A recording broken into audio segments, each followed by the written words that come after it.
এই যে বেশিরভাগ মানুষ যদি বলে সুদ হালাল নিবেন, মদ হালাল, জেনা হালাল নিবেন, আচ্ছা এই কনসেপ্টটাকে ক্লিয়ার করেন। এই সূরা সেই সূরা, এই সূরাটাই সেই সূরা, সূরা কাহফ, যে সূরাটা আপনাকে থেকে বাঁচাবে। কথা ঠিক আছে? এই সূরা সেই সূরা, যে সূরা আপনাকে ফিতনা থেকে বাঁচাবে। কারণ নবী সাল্লাল্লাহু আলাইহি ওয়াসাল্লাম বলেছেন কিয়ামতের আগ পর্যন্ত, আদম আলাইহিস সালাম থেকে শুরু করে কিয়ামত পর্যন্ত ভয়ঙ্কর কোনো ফিতনা আসে নাই, আসবেও না।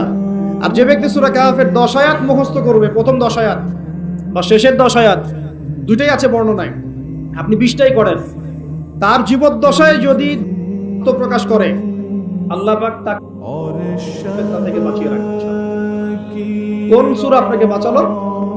সূরা কাহফ। এই সূরার মধ্যেই এই ঘটনা, যেখানে এই যে তিনটা প্রশ্নের ঘটনা দেখলেন, মূসা এবং খিদর আলাইহিস সালামের জ্ঞানের এনকাউন্টার দেখলেন। এই তিনটা ক্ষেত্রেই বাহ্যিক চোখে যা দেখা যাচ্ছে রিয়েলিটি, বাস্তবতা সেটা নয়। কথা ঠিক আছে? কথা কি বুঝতে পারছেন?